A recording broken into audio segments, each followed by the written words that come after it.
This is the definition of a fucking morning. I remember as a kid, I would pretend to leave for school. I would hide behind the local tree, observe my parents leave for work, and then crawl back to my room and play WoW. Early in the morning with some kind of tea, basic breakfast I done for myself, and I would just chill the fuck out, man. It was amazing. How about we dive into the first news? You do have to remember that next week we have Steam Next Fest, okay? So if your wallet is packed, ready to go, we have Next Fest, all right? We have plenty of MMOs coming out into playtest, and so we're gonna dive in and do a big dig, okay? Do you guys remember Xfire? Xfire was this fucking like OG communicator for the best gamers. Let me show you the screenshot, maybe that will like jog your memory. Like, if they didn't delete my account, I bet I can still log in and use it and see what kind of people I had in my friends list. Probably it's full of guild masters, officers, and other people I met in the worlds. No one from IRL really used that. It was only for gamers. You had to prove you play games to create an account. What happened is that, of course, that shut down, I believe. However, someone brought it back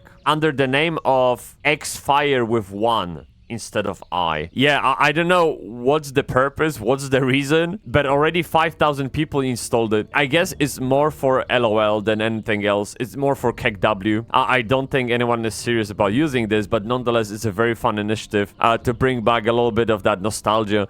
Same goes for like, did you guys use Ventrilo? Insane stuff, man. Hell yeah, of course. And then there was also Mumble. Wait, it's still alive? I do remember having my own Mumble server, dude. When I was little PP, I was already crafting. I was already deep into coding and server management and all of that.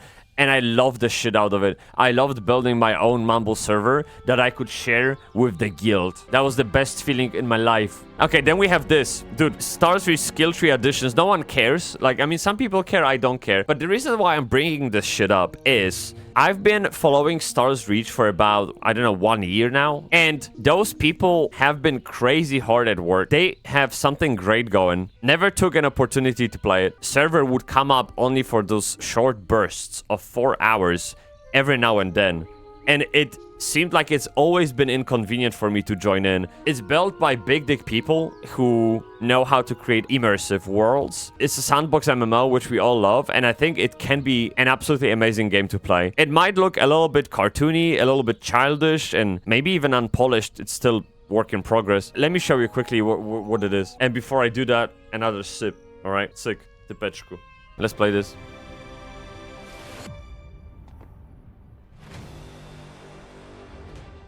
And look what it says. Ultima Online. So we'll see.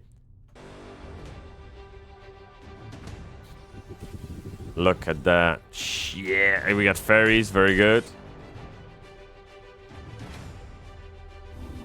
Yeah, so this is it. You can do anything you want. This is the kind of purpose. Change, destroy, build, create, travel. So yeah, it's very sandboxy and it seems a little bit more dynamic than Bitcraft. Yeah, you can change the way rivers flow. It's insane, man.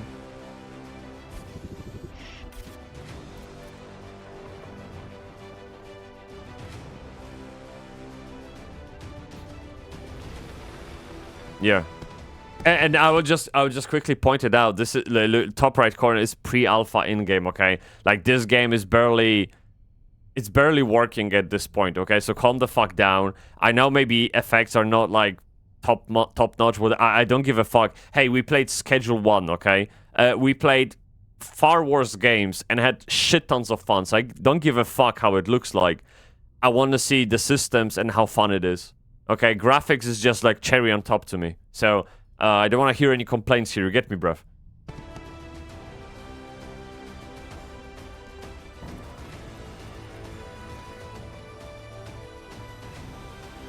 Look at this, dozens of professions.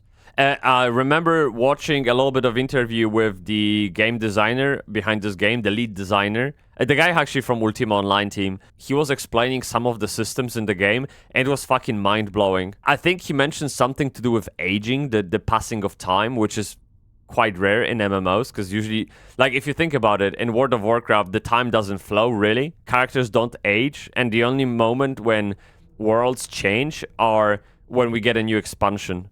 And that is like a switch, right? Man, some of those professions, like you can be a criminal. What the hell? What school did you go to? A University of Criminals. Great stuff.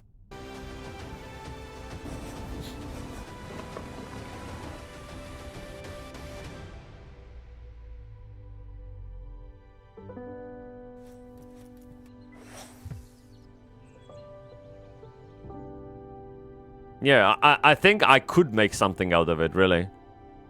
I've played games like this before, and... yeah. Oh, there's a short. Let me see. By the way, in the next patch, here's a leak. If you're watching the stream and you saw that Lyric got froze... That looks really cool, man. ...from that monster. In the next patch... if he runs through one of the immunity power-ups, the white ones that look like diamond and glow, if he goes through one of those, his immunity to damage also means he's immune to frost and fire effects and things like that. Yeah, that looks really cool. And dude, this is in pre-alpha stage and it already looks better than Ship of Heroes. Both are in space, right? Like, I don't get it. I think I look at them at some point offline, and it was really, really fun, what they're planning for the game. And this game started off with a Kickstarter campaign, so people clearly, like, want this kind of gameplay, and it is getting some kind of momentum online. And I remember having a YouTube video about it that I criticized the game for something, and they actually once said, look, what did I complain about? So I said very good in the thumbnail. Oh, I called it scaremongering practices to get people to pay money into Kickstarter campaign. They were like constantly feeding people this FOMO, like last minute chance, or get this shit, get that shit if you pay this much. And I didn't like that. It felt fake. And Raf Koster, the guy who built Ultima Online, actually replied that they weren't scaremongering. We're trying to explain that we have funded the game from industry investment until now. So he, like, defended my accusation, I guess. But other than that, the game is fucking fantastic. Solid team behind it, so I can't wait to see what's coming next. Yeah, we have this one. So on the 13th of October, we're getting New World Season 10, which... guys, if you're not living under the rock, you probably heard about it, right? But the reason I'm bringing that up is just to remind everyone it's coming in 12 days. So if you have any, loose ties and, loose ends, then it's probably a good moment to tie them up and get ready for this DLC. Hype around it is absolutely insane, and people who've paid for New World Eternium, kurwa... How do you pronounce this shit? I don't even know how to spell it. 1 second. How do you pronounce this? Aeternum?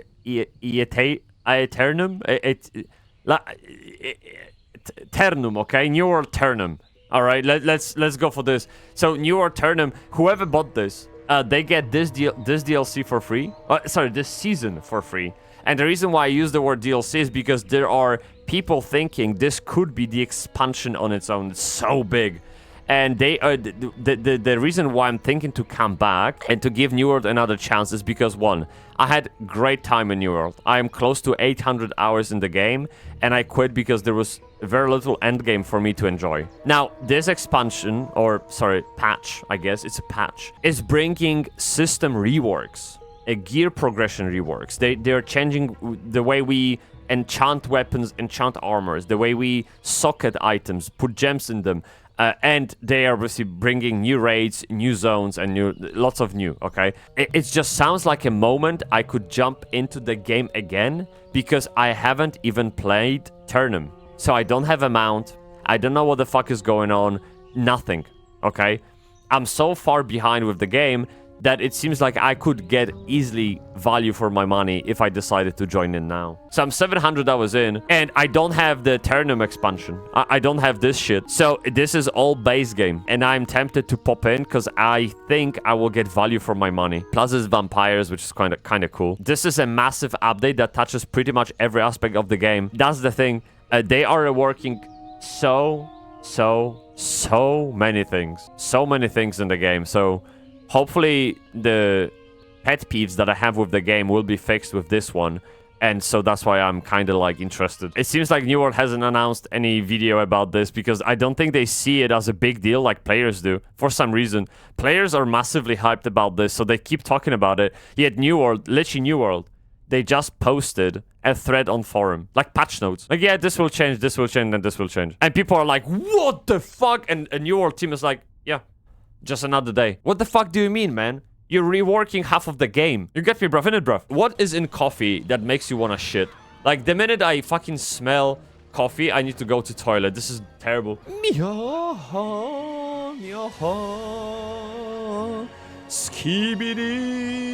Next news, dude. We do have this shit. How did I not know about this? The game is called Renown, and it's a medieval free-for-all PvP MMO. So Renown throws up to 100 players into sprawling open-world servers where survival is earned through strategy and strength. So maybe a little bit of like Rust. Players will gather resources, build powerful strongholds, and lead their clans in brutal skill-based combat against rival factions. Every wall built, every alliance formed, and every sword swing could tip the balance of power. Okay, let's take a look at the teaser.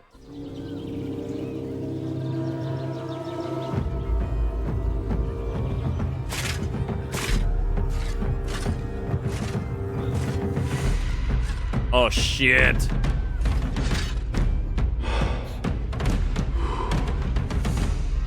Dude, I would literally shit and piss my pants if I had to fight a guy like this. I would die without the guy trying to even hit me. I would get a heart attack, man. Imagine being in a duel where they can literally chop off your arm, gut you out, pluck your eyes out. Like, dude, what the fuck is going on, man? This is brutal.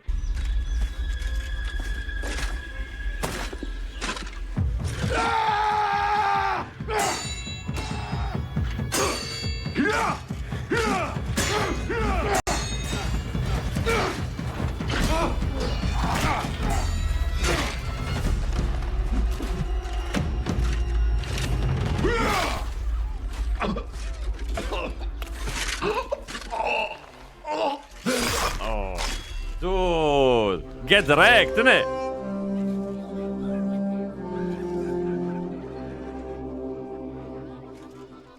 I mean, this could be interesting. I did play the other game that was kind of similar, Mordhau. One more for the pile. Uh-oh. I wish someone would make a grounded medieval low or no magic MMO rooted in research and realism of weapons, clothing, and armor that was not PvP focused. I don't think people have high hopes for this one. Renown PvP game. Is it worth playing? Oh, we actually have some kind of gameplay. If you've ever touched games like Chivalry, Mordhau, or even dipped your toes into survival I played sandboxes like Rust, this one's going to feel like a weird love child of both.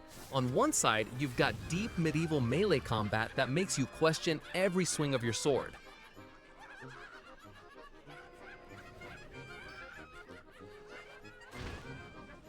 Okay. Okay. Let's watch this again. Watch this again. And boxes like Rust, this one's going to feel like a weird... Here, chat, I want you to look very carefully. Listen to what the guy is saying versus what is on your screen, okay? Love child of both. On one side, you've got deep medieval melee combat that makes you question every swing of your sword. Deep medieval combat that makes you question every swing of your sword. Let's watch this again with the new narrative that we have. On one side, you've got deep medieval melee combat that makes you question every swing of your sword. I'm sorry, it's just like I started playing around with Unreal Engine 5 and building a game by myself. And when you load up a template of a 3D game, it looks like this. Renown balances them out by making the recovery window longer. That means spamming fake attacks won't save you. Your mix-ups and swing manipulation matter. Dude, what the fuck is this?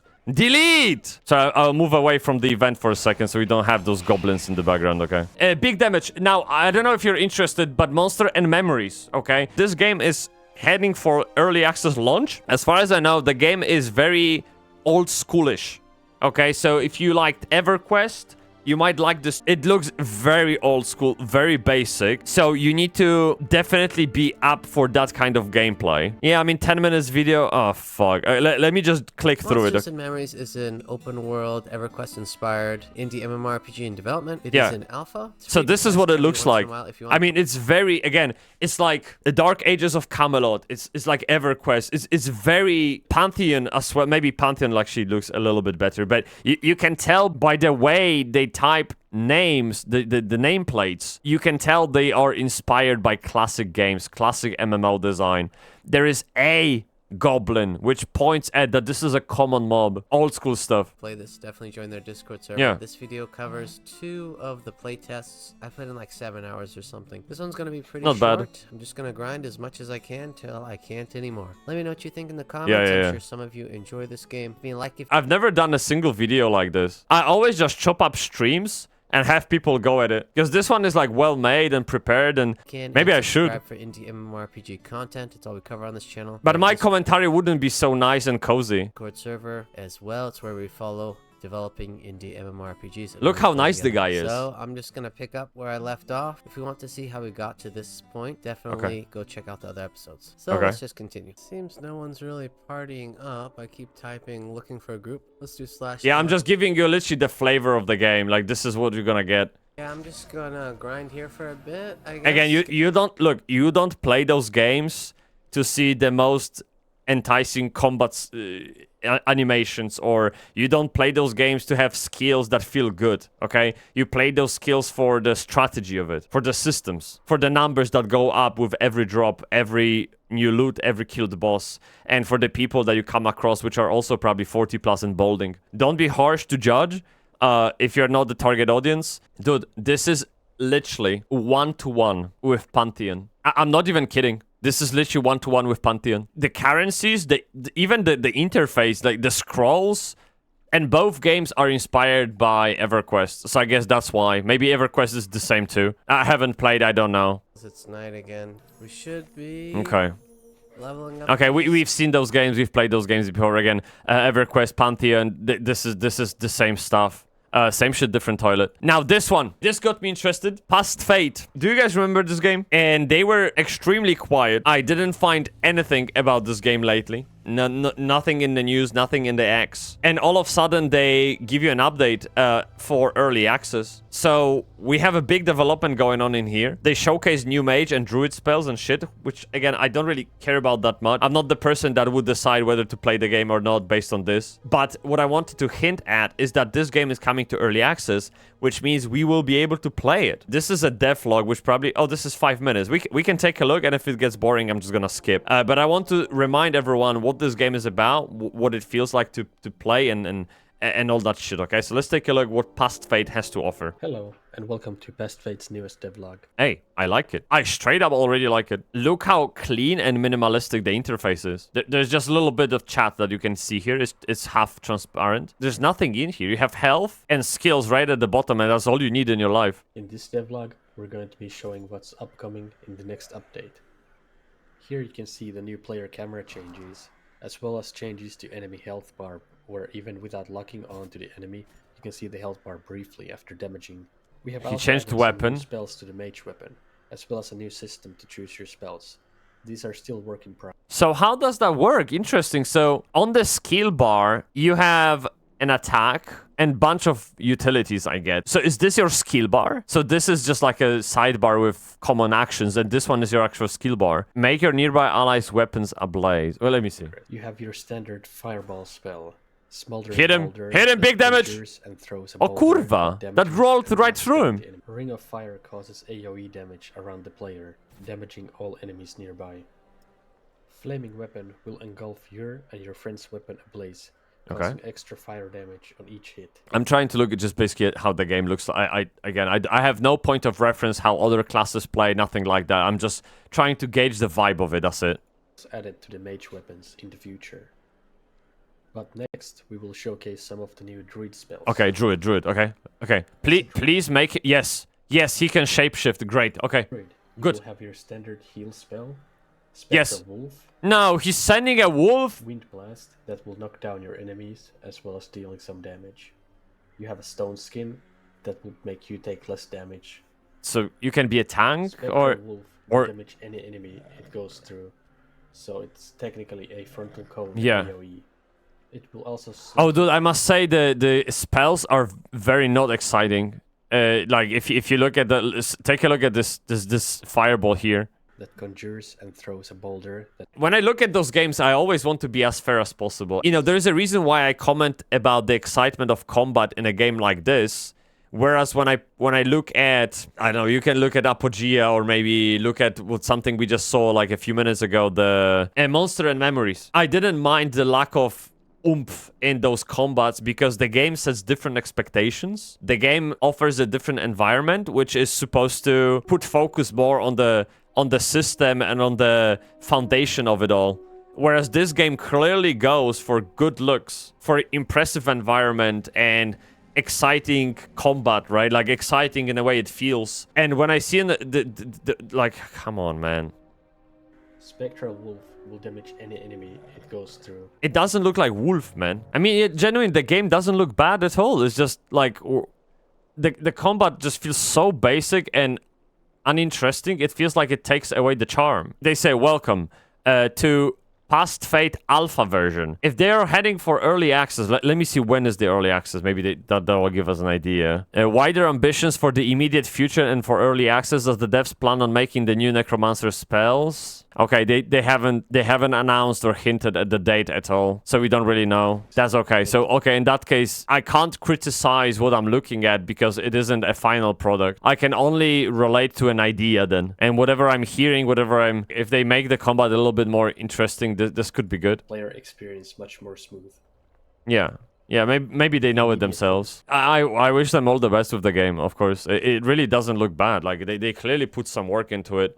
It goes for this realistic vibes, which is always a bit dangerous, because just fades away with time, right? And I don't know how soon they can launch it. I don't know what's the final outcome they're going for, but for now, I would say just that combat, that needs to be improved. It's really bad, man. Next one. So the reason why I bring this up is because we played Sword of Justice. Big game, big damage. And of course, I had my issues with the game. Doesn't matter. I spoke with people who are big on Wuxia games and Asian MMOs overall, and they say Where Winds Meet, the game, it's kind of like Dune Awakening. It has the sort of single player experience and the MMO part, but nonetheless, the game apparently is like S tier when it comes to Wuxia MMOs. I think we can all agree we kind of liked the Sword of Justice, didn't we? There were issues, especially like too many dialogues, too much story up front before I got to play the game. Actually, I don't know. That's my preference. I just like get going with the dungeons and the world itself, and then if I want to engage in the story,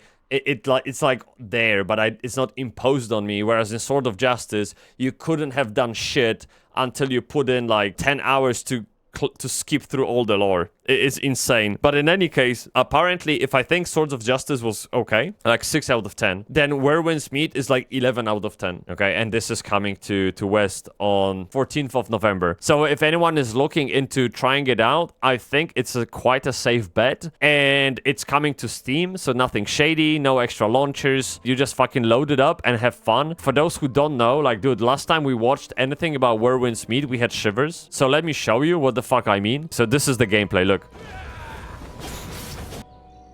I'll just mind you, this is an MMO. It's ish MMO. There is like this persistent world aspect to it, okay? Take a look.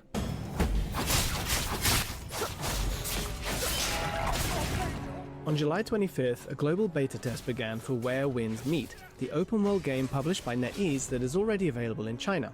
This free-to-play... oh yeah, also, this is the same company that made Sword of Justice, NetEase, right? It's the same people. I don't think NetEase has bad rep overall. They don't spam you with 10 currencies and some of them being premium, and they don't make you pay for progression, essentially, so it's all good. The game takes place around the year 1000 between the Great Tang and Song dynasties, during what's known as the 5 Dynasties and 10 Kingdoms. I just noticed this is in Japanese. It means open. In it, players take the role of a lone wandering hero during this time of upheaval, where one's own strength matters more than the rules of society. IGN readers may not be too familiar with the 5 Dynasties and 10 Kingdoms period, but don't worry, the same even seems to apply to players in China. Closed beta. They didn't invite me. For fuck's sake. It's insane. Look at this, man. The game takes some influence from Ghost of Tsushima and The Legend of Zelda Breath of the Wild, thanks to a past interview with lead designer Chris Liu. But it can be difficult to imagine Look exactly at this, what the game kurva! like. Come on, man! It is the world's first wuxia-themed open-world game. Once I got my hands on the game, I found Where Winds Meet was indeed a wuxia game through and through, with the strength of the concept bringing together a variety of elements seen in games today. Yeah. Once you finish with character creation and begin playing the game, you're first met with a graceful man with flowing hair resting in a bamboo grove while holding a baby to his chest, almost like Zhao Yun from the Romance of the Three Kingdoms. Then, another handsome and long-haired man comes along to talk to him, and it seems that this man with the baby has betrayed his school. 你我同我。 He hops on a white The game is Chinese, the subtitles are Japanese, and now we're getting an explanation in English. Okay, I guess that works. horse, then gallops through the bamboo while avoiding his pursuer's weapons, at times in slow motion. This will be very lore heavy All of these as shots well, are I reminiscent think. of famous scenes from various Chinese movies of the past, making it clear from the start that this game is closely linked to the wuxia tradition. It's A sense amazing, of man. wuxia-ness oozes out of this game at every turn, even after this opening scene ends. It's you've like taken- it's like anime movies made in 3D realistic graphics. It's just, it looks so fucking good. It's unbelievable. And this is actually gameplay. I'm not showing you fucking trailers, man. This is the game. Is you get fun? control of the character you've created, whether that's through its gameplay in general, its systems and graphics, or its dialogue. A few minutes My PC looking at this is like, no, it's gonna die. after I started walking freely through its world, I spoke to an old man on the side of the road who asked me to repel a bear who's been after honey. It Okay. seems that the protagonist is able to learn techniques from the movements of the bear, as pressing buttons at the right time, according to icons that pop up, caused him to learn Tai Chi from the beast, incredibly enough. What the fuck? What? All of this serves as a tutorial for the mystic arts that make up part of your arsenal. But more importantly, this process of observing familiar objects in nature to learn abilities and grow stronger gives the player a strong sense of the game's wuxia flavor. You can be a bear? My dream come true. Oh my god. If that's free to play or on no pay to win and has legit gameplay, would be worth a try. 100%. I don't know about the monetization of it. This is a very good question, Gentis-kun. So the game is set to release, and while it is free to play, it features in-game monetization primarily through cosmetics with no pay to win. So if game is free to play, I am more forgiving when it comes to monetization. Because I'm not living under the rock. I'm not the Lulu. Companies have to make money. This game is fucking expensive to make and to maintain and to expand. So it's okay if there's like a way to support the project that doesn't introduce power imbalance between players. I could even consider a cash shop transaction in a free-to-play game that is fair to players as a donation or as a token of appreciation, like something like that. You know, like a tip to the waiter. I could even look at it that way. But the minute you make me pay for the box or sub, that's it. You get me, bruv. You better be careful. I don't know if you heard about this. I'll just, you know what I mean? Just, yeah. Okay, let's finish this off because Where Winds Meet looks fucking amazing, and I would much rather look at this bear searching for the beehive than the shit of heroes, dude. It seems there are other abilities that come from nature too, like Lion's Roar and the venomous Toad Style. So I'm sure there will be many other techniques the protagonist learns from all the creatures of the game's world. Just as you might expect to be able to use magic to create... Just so you guys know, I will be an utter shit in this game. Okay? Just so you know, I can't play Dark Souls games. I'm not good. But it should be fun nonetheless, okay? Because deaths of a streamer are always fun. create fire in a game with a fantasy setting, the player in this game's wuxia world is able to master strange powers of their own. It's also interesting to note that these abilities can be used outside of combat as well. For example, nearby fish are Dude. caught up in Tai Chi when it's used by the water's surface. What making the for efficient fuck? Fishing. One of the most notable things about this thoroughly wuxia game is its inclusion of many elements we've come to expect from combat systems and exploration in action games today. For example, pressing the correct button just before an enemy's attack lands will parry it, creating a back and forth tempo during action segments. While equivalent to the kinds of parry systems that have become a staple in recent action games, this game goes into slow motion when it's time to parry an enemy attack and displays an icon telling you what button to press. Though it's possible to turn this icon off. I can handle that. I can handle that. That's fine. Fantasy 16's story-focused mode, these icons deplete an insight points meter when they're displayed and won't show up if you run out. So you can't recklessly fend off Dude. every single enemy attack. This is amazing. There are currently 7 weapon types that a player can use, with plans to add more. In addition to standard swords and spears, Ha! there are also Baldy! more unusual weapons like umbrellas and folding fans.